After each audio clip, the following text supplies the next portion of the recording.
Hi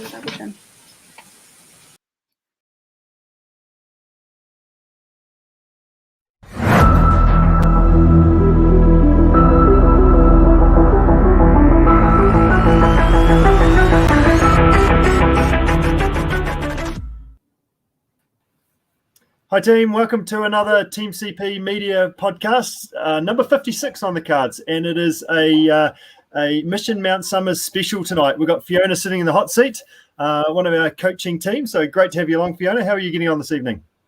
Yeah, all good. Yep. Excited to be here again. Yeah, fantastic. So you've been a bit of a special comments from the couch in the past, a bit of experts comments, but tonight you're going to help us lead the show and try and hold things together and make sure I don't get too off task. Yeah, I'm going to pretend to anyway. Yeah, fantastic. How have you been getting on? What's been happening with you lately? Just ticking along, pretty looking forward to daylight saving starting and sort of feeling like spring's here. Yep. We had a couple of really good days on our Team CP Coast to Coast Spring Skills Days the other day with good turnout. Yep. No, it was really good, eh? And weather was a wee bit chilly for a start, but it actually held together pretty well for us, managing to get a whole bunch of people paddling and running and biking over a couple of days. So it was really good, wasn't it?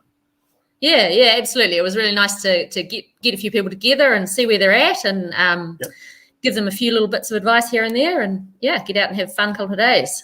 That's right. It's always good to do some good practical coaching as well, isn't it, to give people some feedback about how they move and what they're doing to teaching those skills. So, yeah, really good. And I guess that's part of our summer group sessions that are due to start next week as well. That'll be a big part of that too. So keen to get amongst that. The Wednesday group ride will kick off. We'll have we've had our Tuesday run club start this week.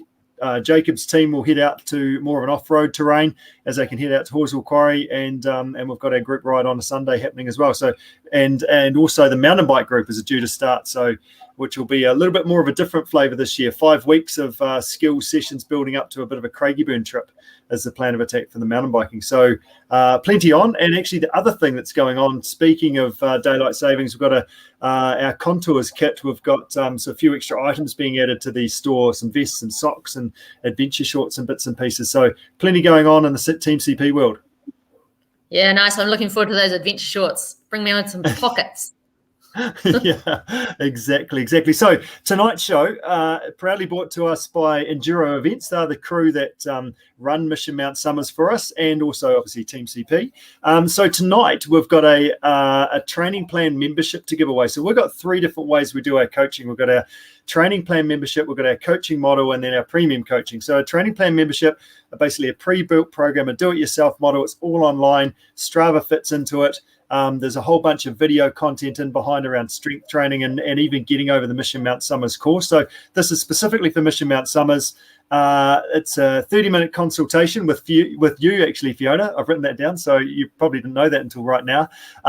So basically catch up with you, make sure that the person that wins this is logged in and personalize the plan a bit, and away you go. And with 5.5, 6 weeks to go to Mission Mount Somers, it's a perfect chance to kind of make a difference to your performance come race day, isn't it?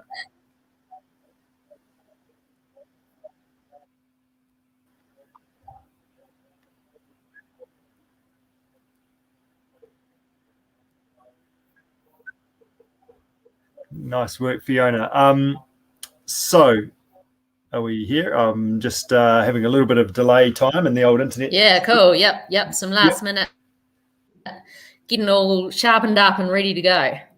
Nice work. So to give us a bit of an idea of what we're happening this evening, so we're going to kick off the show with our members of our B7. I think we might have lost Richard there for a wee bit. So it's a group of nurses from Christchurch Hospital Children's Ward B7. Their mission is to walk and run the distance of New Zealand during the month of September and October to raise awareness for the awesome young people in our community who are living with cystic fibrosis.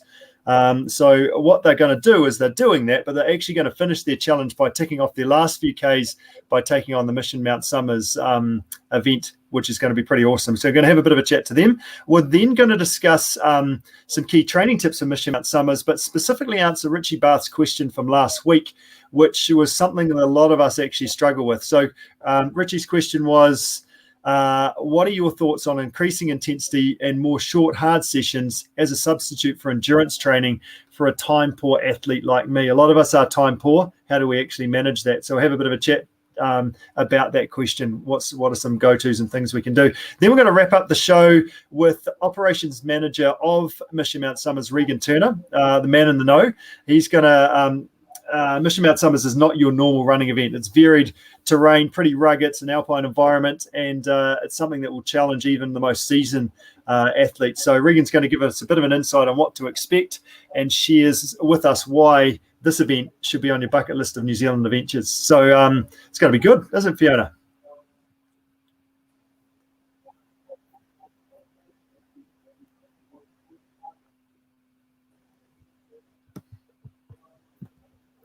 Nice work. I think we've got a bit of a delay going on, but I'll keep trucking on. We're going to bring Annabelle and Lee into the show.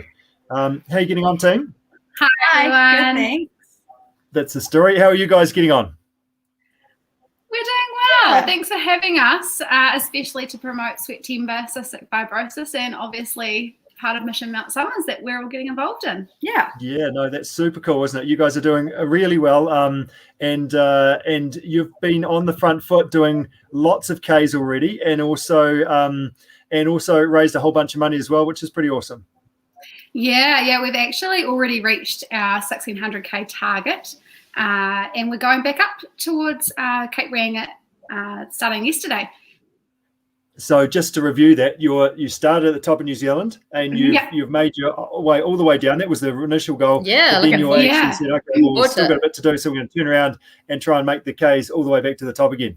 Yeah, so we've already achieved our goal, and we've already raised about $4,500 from donations from families and friends and patients' families and stuff, which is really cool. Brilliant. So do you want to just give us a bit of an idea of who you guys are? Who are you representing? Tell us a little bit more about yourself. Yeah, so I'm a registered nurse on the Children's Ward B7, and Annabelle is one of our cystic fibrosis physiotherapists. And I work alongside the Children's Respiratory team, and also work on Ward B7. Nice. Yeah, good stuff. So actually, let's start at the end of this challenge, this Mission Mount Somers gig, and then we'll come back a little bit more around cystic fibrosis, etc. So it's a big job, Mission Mount Somers. Whose idea was it to do that? So, well, I did Mission Mount Somers a couple of years ago with some friends when we were studying, and one of our nursing colleagues, Laura, she wanted to do Mission Mount Somers this year, and we were all talking about doing something to get in behind cystic fibrosis and 𝗪𝗏𝗏𝗏 and do some fundraising. So Laura's way of getting everyone to do Mission Mount Somers was, hey, let's include that in our 𝗪𝗏𝗏𝗏. So we all kind of felt guilty if we didn't say yes. Exactly. We couldn't not do it. Yeah. Brilliant. A bit of guilt is a great way to sort of make some things happen and get some action. So which event have you entered? Which event are you shooting for? Is it the 10K, the 21, the marathon? Not marathon. We're not that fitspo, but we're both doing the half marathon, and awesome. We have team members doing the 10K and the 21K. Yeah, brilliant. So good. That's awesome. And how many are in your team?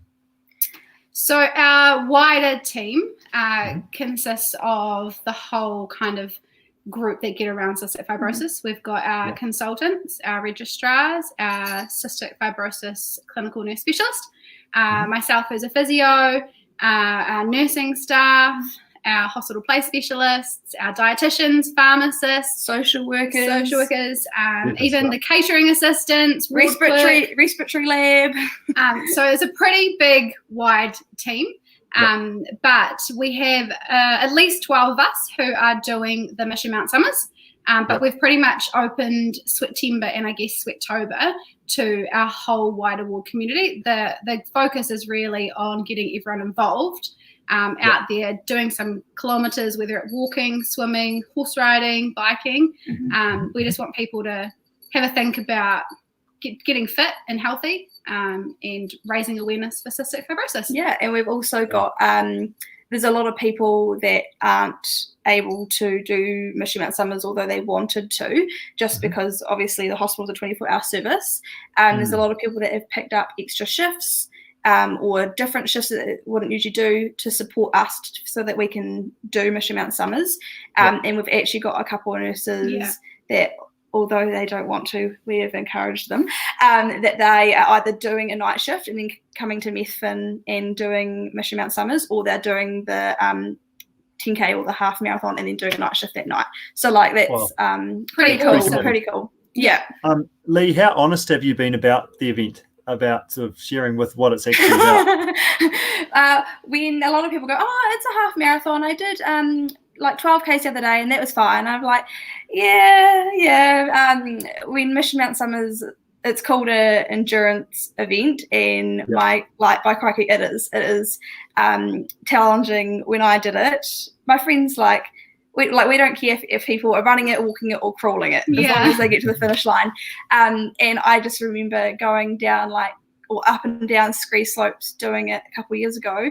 People that are doing the marathon are just flying past us. And you're like, what is, you're not human. Exactly. Yeah. When you have to use your fifth point of contact, as in your hands, your feet, and your bum, to be able to slide down stuff, that's when you know you're in an interesting challenge, isn't it? Compared to a marathon, a normal flat Christchurch marathon, you'd never get that. So it's an honest effort. Yeah, so we're kind of probably going in with a little bit of blind faith and a little bit of a wing it attitude, but we've got lots of support systems in place. Yeah, and wine for afterwards. Yeah. Good. Well, we'll talk to Regan, the operations manager, about support systems. I guess it's a little bit of his job to help you get around, a little bit of extra support there. That's all good. To make sure you're well looked after. So tell us, why CF? Why is cystic fibrosis an important cause for you guys? What is it for a start? Let's start there. Well, I guess being working on B7, the paediatric surgical ward in Christchurch, we get a lot of cystic fibrosis patients, some for what we call tune-ups.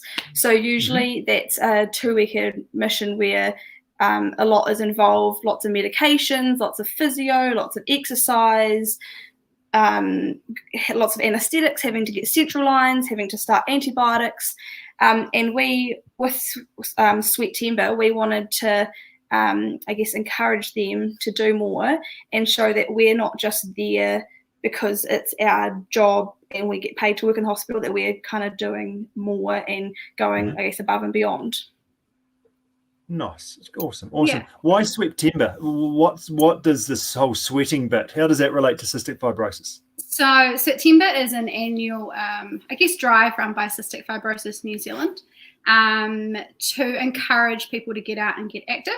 People with cystic fibrosis are extra salty because cystic fibrosis is a gene mutation, essentially that affects the salt transport throughout their whole body. So they end up with a lot stickier mucus. So that can affect their lungs, their pancreas, and all over the body. So when they sweat, it's extra salty. So that's why it's called 𝗕𝗪𝗏, essentially. So we're all getting out, getting sweaty for cystic fibrosis. B7 is, the specialty ward for cystic fibrosis for Canterbury and the West Coast.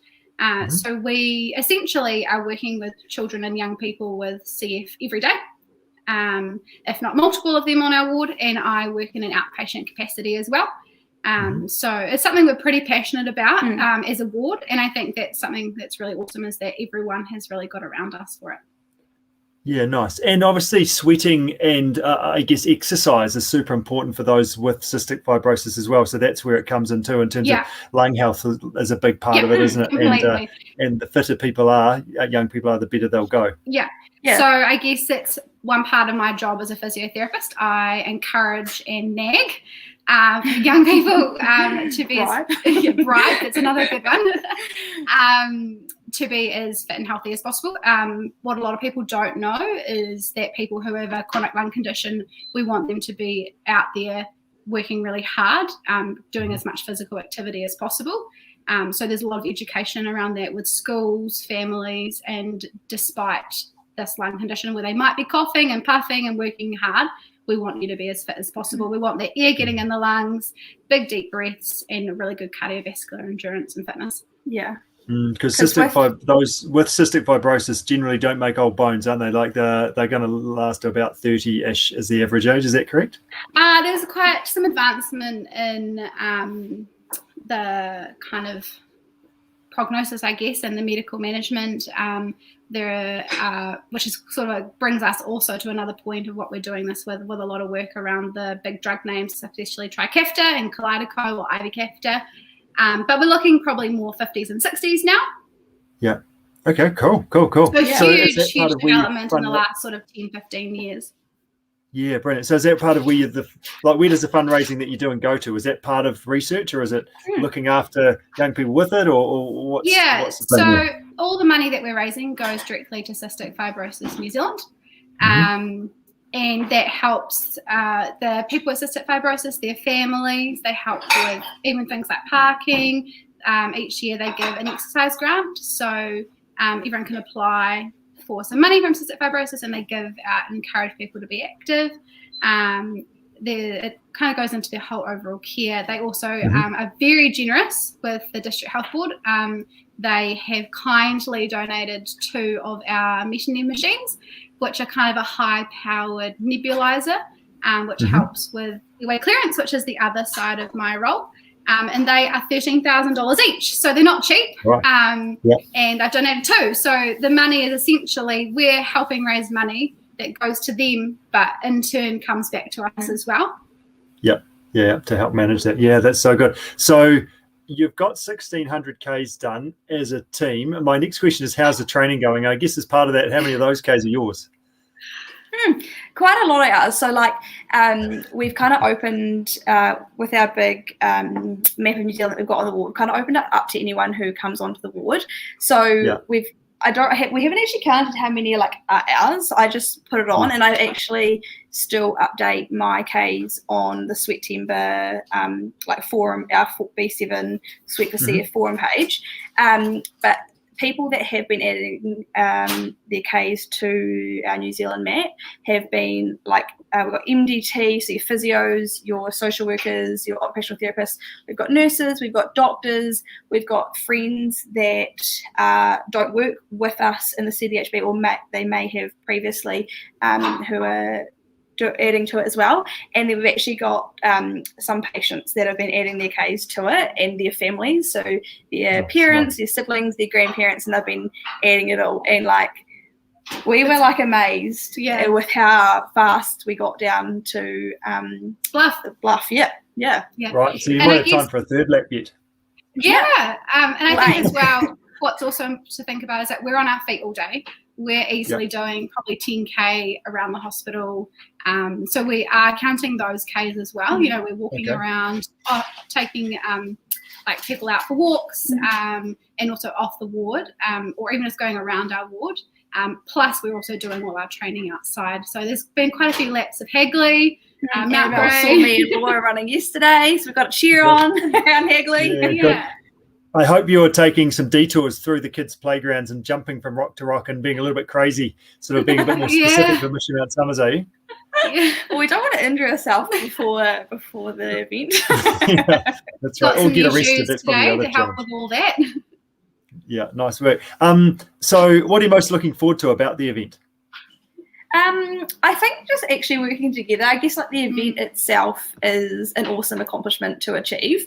But I think how we've, come together more, we've always been a really close-knit community with us patients and everyone, other colleagues on the ward, but just bringing us closer, doing it for our CF patients, and showing that we care, I guess, and raising more awareness. But because I feel if you say to people cystic fibrosis, they're like, oh, what's that? I've never heard of it. And it's actually one of the most common, I guess what you call it, genetic mutations in New Zealand. And although there's only roughly 540 people in New Zealand living with it, doesn't sound like a very high number compared to a lot of other genetic mutations or diseases or diagnoses, but I guess that just proves that a lot of people, although Annabelle went on to some people can live up to 50 and 60 years old, that some people don't even make it to their transition to the adult ward. So we have children from the age of 1 to 16 on our ward, and it just shows that the number's low because some don't make it older. Just because you have cystic fibrosis, it doesn't mean like it's not one thing. There's so many different genetic parts to it. So when we talk about cystic fibrosis, it's a like your whole body has mucus all throughout it to help your organs work. But with cystic fibrosis, your mucus isn't nice and runny and slippery. It's thick and tacky, and it prevents your organs working normally. So a lot of people think it's a lung condition, but it predominantly affects your lungs, but a main part that it affects is also your pancreas. So a lot of children with cystic fibrosis are usually, may not be like malnourished, but they're usually... It's difficult to gain weight. Yeah, it's very difficult to gain weight. They're always very on the lighter side, and it's because their body doesn't allow them to their enzymes, to their pancreatic enzymes to actually digest their food and use all the nutrients from it. Yeah. Nice work. And I guess like another part of that is you also spend quite a bit of time with them. They're in hospital for quite a while, so you get to know these kids and patients as well. So you guys are sort of can relate to them because you spend so much time with them. Yeah, exactly. They're in for like a minimum of 2 weeks, which we call a tune-up, and some can be in up to 3 months. Yeah, and I guess it's also key to highlight, these are frequent admissions. You might be out of hospital for up to 3 months for some of our more severe children. We do have children who we don't see at all. Which is awesome because they're healthy enough to be at home, but then you've got those other children that you are seeing very sort of regularly. luck of the draw, I think, which is unfortunate as well. You don't pick to have your lungs that are more susceptible than other people with CF that get those bugs and can be more susceptible to coming into hospital. And I think it's really important to highlight that these kids that come into hospital are working really hard with their physio, their airway clearance, their nursing interventions. So that's kind of awesome for them to get involved with us as well. Yeah. Nice work. Awesome team. Love your passion. And I know that you'll go well just basically no matter how hard the event is and what it throws at you. You always push harder if you're doing it for somebody else and another cause that's greater than you. So all the best for your fantastic adventure and getting up and down the country again, and look forward to supporting you and hearing how you get on. Yeah, thank you very much for having us, Richard. And I just want to say hi to all our friends and colleagues that are watching us live. I hope we did okay. I know. Been a bit nervous. And for everyone else that might be watching live or listening to this podcast later, jump onto our B7 Suite 4, the number 4 CF page on the September and donate now. We're aiming to get to 10 grand, so it'd be awesome if everyone can help us achieve our goal. And I also want to finish with the petition for Trikafta, one of the new drugs for cystic fibrosis, is being kind of submitted to Parliament on the 30th of September. So if you Google Trikafta NZ petition, it will come up. And if you feel like you could sign your name along the dotted line, that would be awesome. Please do, because it's good.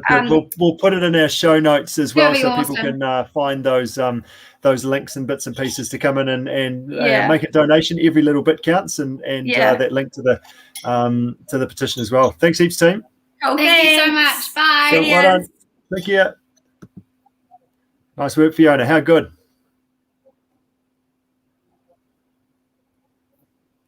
We've got a bit of an internet problem backwards and forwards into Mount Pleasant and then back out again. We're going to sort of carry on the show, and Regan is sitting there in the background, and to have a bit of a chat about the Mission Mount Somers itself, and then we'll come back to that last question. Hopefully Fiona's internet can work itself out, and we'll have a bit of a chat about sort of training and how do you fit things in, and how do you make sure that you can still do a bit of training and still recognise the family and not lose too many brownie points along the way. But Regan, come in. Are you back there? Yes, you are. How are you doing, Regan? Good evening, Richard. How are you? Yeah, really good, thanks. Hey, thanks for your time. Thanks for joining us. How's everything going in the back end, organising in this whole COVID situation? Yeah, we're chipping away, and obviously just listening to the girls. Then I'm pretty happy that we're going to have the scope of medical professionals we're going to have out on the course. It's quite a handy thing from a race organiser's perspective when you're looking at health and safety. But I need a helicopter pilot and a helicopter to turn up, and I think we've got it covered. Yeah, you just need to make sure you feed them plenty of jelly beans along the way, so they're still useful for you to offer a bit of medical assistance. Yeah, no, they'll get there. They'll get across the line. That's all good. But yeah, no, from a perspective and race organiser perspective in COVID times, you just got to. This thing's not going away, is it? And we've got rules and regulations that we have to meet that the government are putting out, and we are seeing that events are still taking place and meeting those regulations to take place, and that's what we're pretty determined to do. And we were in this situation last year where we prepared for level 2, and luckily we didn't have to run it, but we're again preparing now for level 2, and we'll see how we go. So fingers crossed, and what are we, 5 weeks time, we might be level 1, but if not, we'll be level 2 and we'll still be all go. Yeah, that's good, and it's great to have a bit of that certainty to say, right, this event's going to go ahead, and we'll see. I mean, be well organised, prepared, and you've got a good strategy for that. So let's just jump back a bit to the event. What makes Mission Mount Somers such an awesome event from your perspective? Oh, I'm a little bit biased, I think, Richard, in regards to it. Having You're allowed to be. Lived out in Methven and had a good look around that area, and I think just Mission Mount Somers. What initially, this is my second year on board with 𝗪𝗘𝗗𝗡𝗧 here, and I've always helped out in some way or form or taken part. But what they envisaged 7 years ago to put something on, and it's probably a bit of a flow on from when Simon Hampton used to run the big day of the office across there, across that course. But the thing with the course is it's perfect when you look at a coast to coast sort of event, and that's sort of when Simon used it years ago was part of his coast to coast training, and that's how the use of the Mount Somers Walkway sort of come into his big day at the office race, and it was for preparation for the coast to coast, and that's what when that race fell by the wayside and 𝗪𝗘𝗗𝗡𝗧 brainstormed it back up in terms of using the Mount Somers Walkway again in terms of Mission Mount Somers. So when you talk about the course and you talk about what that place can offer you, it's pretty special. And if you link it back to say the coast to coast or preparing for the coast to coast, it's kind of got everything you need in terms of preparation. And it's just that little bit closer than Arthur's Pass or Goat Pass to train to. So, especially if you're coming from Christchurch. So, yeah, it offers everything. You've been over there, I've been over there. You've got a big long climb. You've got numerous up and downs. You've got technical rocky route across the top. You're into the bush on the eastern side. You're through beech forest. It's rooty. It's rocky. It's wet. All we're missing is a big truckload of boulders at the top and a few river crossings, and we'll be pretty similar to what Goat Pass has got to offer you. So there we go. My next question was going to be, like, you've completed the longest day coast to coast yourself. Why should this event be on a must-do list for someone lining out for the coast in February? You've just answered that, so maybe we'll just roll straight into my next question. It's good. Yeah, I just think you're getting to this stage now as the days get longer and we get warmer, and if you are in the, especially in the one-day event or you're in the two-day event, you've had a good winter of training, and now it's time to start upping it up and mount something and getting a bit more specific in terms of what's you're going to face in February. So Mount Somers, for instance, the walkway will give you that, and that's why Mission Mount Somers always sort of sits at that October time frame in the calendar, because you are starting to look to events at that stage of the year to see where you're at, because then if you're a bit rusty and you need a bit of work, and then you've got a few months to do that before you head into the big show in February, either be that via coast to coast, or if you are sort of down the triathlon Ironman line, you've got those events later on, sort of end of February, March as well. So that's right. Anyway. And even as you say, if you're a bit rusty, even if you haven't had a great winter, it's still a good test and a good adventure, and you'll find out how you're going. And I guess the other great thing for people that have never done it before is that it actually gives you the opportunity to kind of scope it out in a safe way, doesn't it, to be able to do an event like this? Say if you are coast to coasting, there's not the river and I guess the westerly weather that affects up in Goat Pass. You don't get that quite the same across the Mount Somers Walkway. You can kind of do it in most weathers. Obviously, you've got to be still careful. It's an alpine environment, but it's a little bit more accessible, isn't it? Well, that's the thing. Yeah, it's just, as you say, it's safe, it's well formed, and we really appreciate the work that the Mount Somers Walkway Society do there in terms of maintaining that track. It's a popular track in terms of an overnight tramping track with the two huts through it. It gets a lot of people through it. it's that first sort of multi-day tramp that a lot of families tick off in the Canterbury area, and that track is in immaculate nick. And recently we obviously had that big storm come through the back of the year, but haven't been over myself yet. We'll go over in the next couple of weeks, but by all accounts it's still in good shape, and that's comes down to the work that society and those locals that love that part of the country volunteer their time to keep that track in good nick and make it what it is, so people can come and enjoy it. And we're just very lucky that we're allowed to get on there and hold an event and showcase it to to athletes, because there's not many people that if you're not a tramper or an athlete, you wouldn't go and have a look, and we're just lucky we can use it. So it's pretty safe. And as you say, a few years ago we had a bit of snow come through during the event, but everyone got off there safely, and that just added to the adventure. And that's the best thing about Mount Somers, isn't it? It's the adventure, and you just had to listen to the girls, and that's what I love hearing. Is I love everyone's got a story to get to the start line, don't they? And you can just think about the top end guys that do it, and they race for the number one spot, and in some cases the money. But it's the people right the way through the field that have all got a story and a reason to be there. And the girls, Annabelle and Lee, just raising money for such a good cause like cystic fibrosis. That are the stories we love, and every year there's groups of people like that come and do something like that, and that's what it's about. At the end of the day, as an event organizer, that's what I get the buzz out of, is people coming to do it, and the journey people make to get there to do it. So. Yeah, no, that's awesome, isn't it? And it's just fantastic to be involved in. So, like, you've been involved for a couple of years. What's in terms of the thing you enjoy the most? Obviously, it's the stories, but it's not your full-time role. You don't do this for a day job. This is something you do for the love of, effectively, isn't it? No, none of them we do. So Tina and Glenn, they got me on board to help them because they're busy spread across other things, and obviously. Yep. Glenn's a race director of a bigger event that comes out along in February, so he needed a hand with this, and I've always shown a bit of an interest in events and how they work, and love organising stuff. I'm a bit bossy. My wife would say that I like organising things, but she does a lot of it as well. But it's just one of those things that we don't do it to make money off it. We do it for the love, and we do it for the love of getting people there.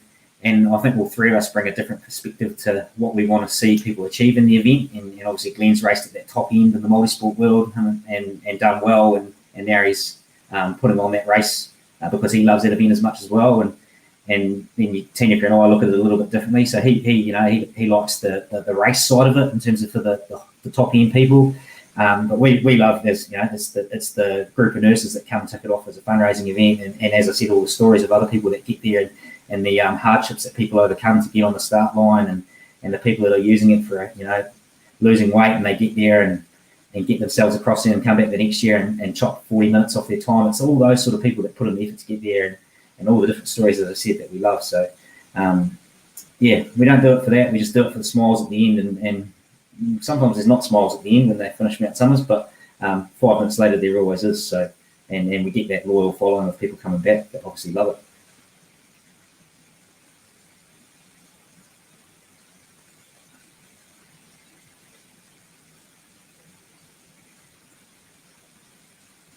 Ian, go over that. Like that. A few technical issues. Yes. Must be atmospheric conditions or something along those lines. Not sure about that. Hopefully you held the fort okay while I was away. Yeah, I thought I was going to have to take over there for a minute. I was trying to think of a few stories to tell, but I'm happy you're back. Yeah, on that, like you mentioned on the snow that happened a couple of years, have you got the weather organised for this year? Have you got some snow organised for the girls? Have you got or the other, was it a year or two ago, it was also super hot as well. What have you got planned weather-wise for us?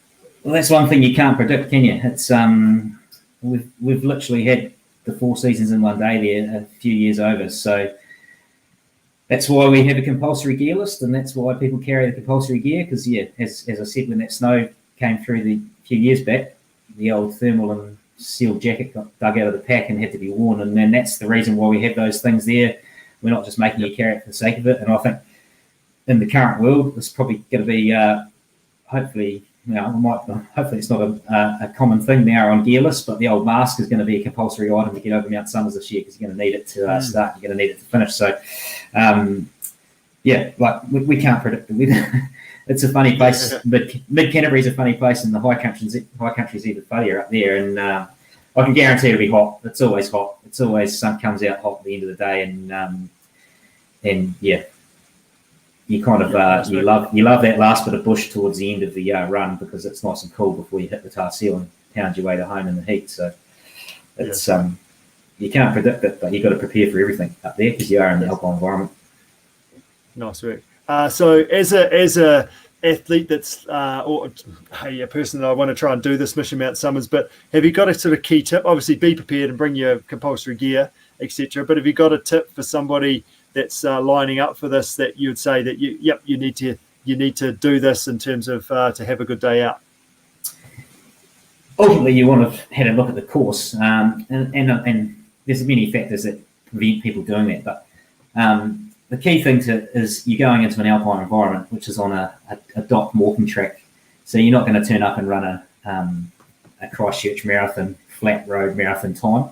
And I think that catches the odd person out that sort of doesn't mentally prepare for Mount Summers or do a bit of homework. So definitely having a look at Topo Map and having a look through the website at our course map just gives you a bit of an insight on what you're into, get yourself into. And I think, if you do a bit of homework, you can actually get yourself in a headspace where, right, I'm just going to get out there and get this done. And if I'm feeling good, I'll chip away a good time. But if you go out there thinking, this is what I run in town, and this is what I run on the road, and this is what I've done at the Queenstown Half, and those sort of various events, you're going to get undone pretty quick, and you'll get undone on the first climb, which is about 10 minutes into the track up to the coal mine, and you'll start looking at your watch and your heart rate's through the roof, and your K pace has gone up, and you're not meeting what you think you should be meeting. So the key is just to do a bit of homework before you turn up. But at the end of the day, anyone can get through there, and you've just got to look at it as an adventure. It's an absolute adventure. You go through a whole lot of different sort of environments throughout the day. But the key thing is to also have a look around and see where you are, because that changes pretty quickly, and it's pretty spectacular at the back there. That's that first bit up into Woolshed Creek. If you look out to your left, you're looking right into the Southern Alps, and you're looking right up the Stour Valley and back towards Lake Huron, and it's usually got a bit of snow on the top, and it's actually pretty breathtaking if you can get your heart rate under control and manage to get a few deep breaths in and look that way. So, and then when you come over the saddle, at the top, over that big climb and saddle at the top, and you look towards the east coast, and you look out across the farmland of Mid Canterbury and towards Methven, and then you can see that nice lush green beech forest that you're going to hit, and wind your way down through there. It's pretty cool. If you can have a look around as well and just look at it as an adventure, because that's what it is. It's an adventure, and that's what the event's always been about. It's the adventure of getting through there. So nice. So if you pace yourself well, take your time, take some good go-to snacks, and just make sure you enjoy your day out. I think that's the key, isn't it? It's, as with anything, just if you keep putting fuel in the body and just look after yourself, you'll be fine. But if you go too hard and blow up, she's a long way home. Nice work, Regan. Hey, all the best for the for preparations. Hopefully things are going well. I know there's definitely a few people that have gone, oh yeah, actually I'd be keen to do that event, especially with some other ones being cancelled just recently. So yeah, all the best with getting a really good crowd there, and obviously you'll manage that as part of your plan. And hopefully it goes really well. But we'll be there supporting and helping out, cheering a few people on. Yeah, thanks, Richard. We always appreciate Team CP coming up and bringing their people and their energy. So thank you very much for supporting us once again, and we'll see you in a couple of weeks, hopefully. And hopefully we don't go out of level 2. If we go out of level 2, it might be a bit of a different story, but level 2 we're on, that's for sure. Yeah, level 2 and less. That's good. Awesome, Regan. Well, hopefully it goes well, and we'll look forward to seeing you in a couple of weeks.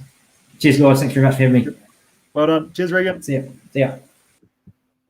How you doing, Fiona?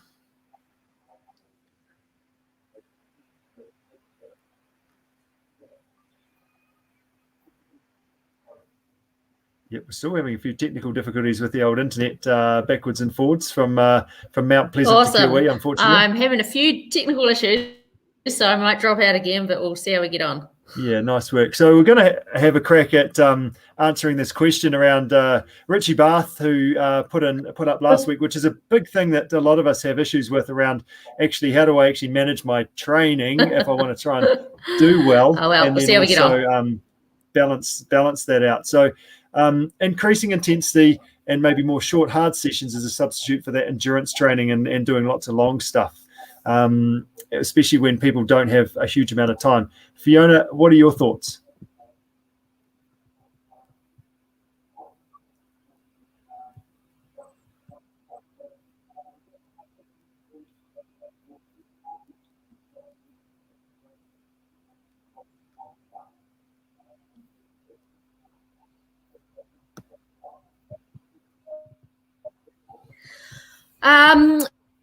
Those short, hard sessions, they can be super useful. I think the tricky part of it is getting the balance so that you don't burn yourself out and potentially get close to being injured as well. I think those are probably the downsides to doing too much of that super hard, short, intense stuff.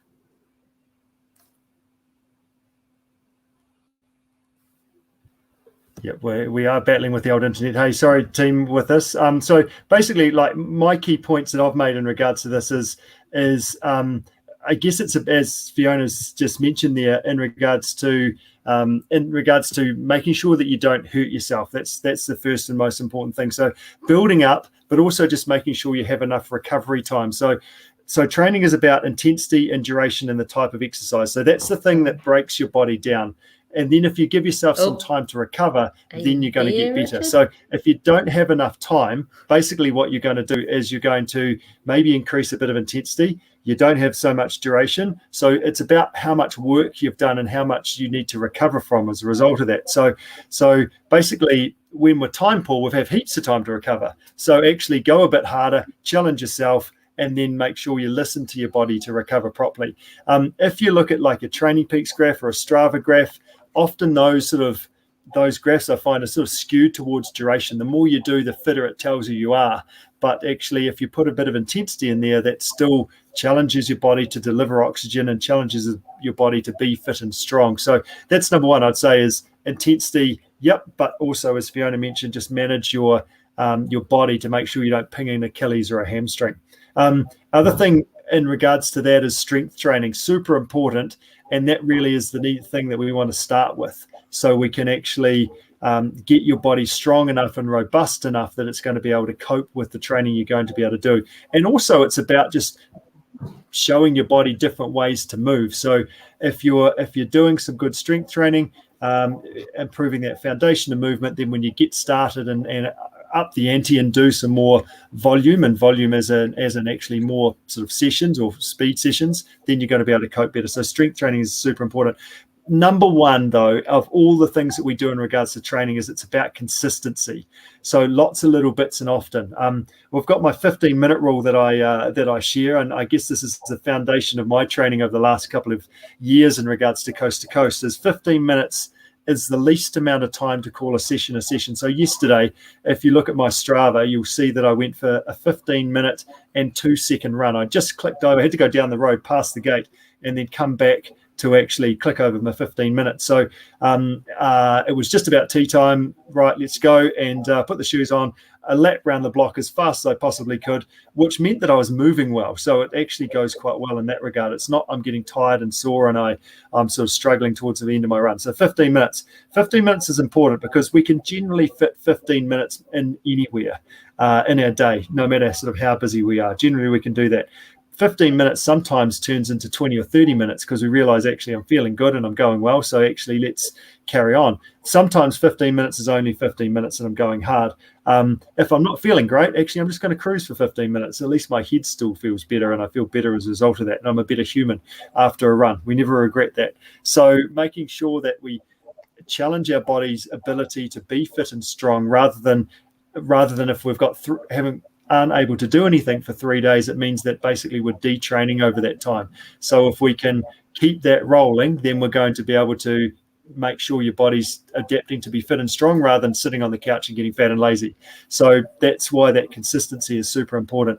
The other thing that I do is basically set a goal on my watch and say, right, I want to try and see if I can get to 6 hours of training per week. And generally that's mainly what I'll do, is probably around that sort of range. And then if you've got an event, say like Mission Mount Summers or a bigger event, what we'll do is actually 2 or 3 times actually go and do a longer mission, because I guess it's probably about 10, 15 years ago, I did the Christchurch half, and I was pretty much just running with the dog for about half an hour, turn up to the event and realize that actually it's not just about fitness. You've actually got to have a bit of muscular endurance and be able to keep running for that long as well. So you've actually got to do and simulate that event a bit as well. So yes, short, sharp, get it done, really important, be consistent, but also make sure that you put down in the family diary a couple of times to say, yep, this is when we're actually going to go out and do maybe a morning's worth of bike riding or running or whatever the thing might be. So then everybody knows that, and then you can do that, and then you can get going to turn up on race day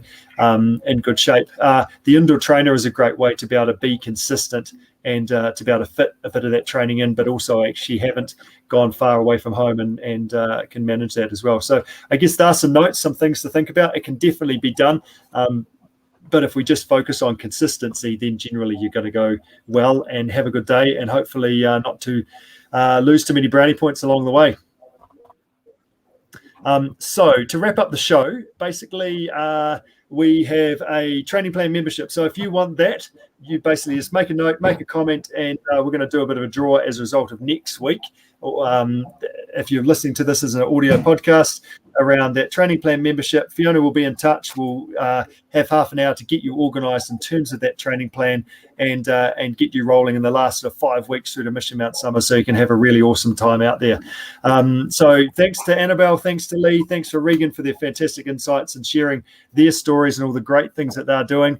Our group timetable is live, so check out that for summer. And hopefully see you guys along to a bunch of that. And super big thanks to the team at Endurance Events and Mission Mount Summers for bringing us this podcast and everything you do. And Fiona, thanks for joining me. Unfortunately, our internet hasn't exactly worked to plan, but I think we've managed to get through there, and maybe our internet's speeding up now.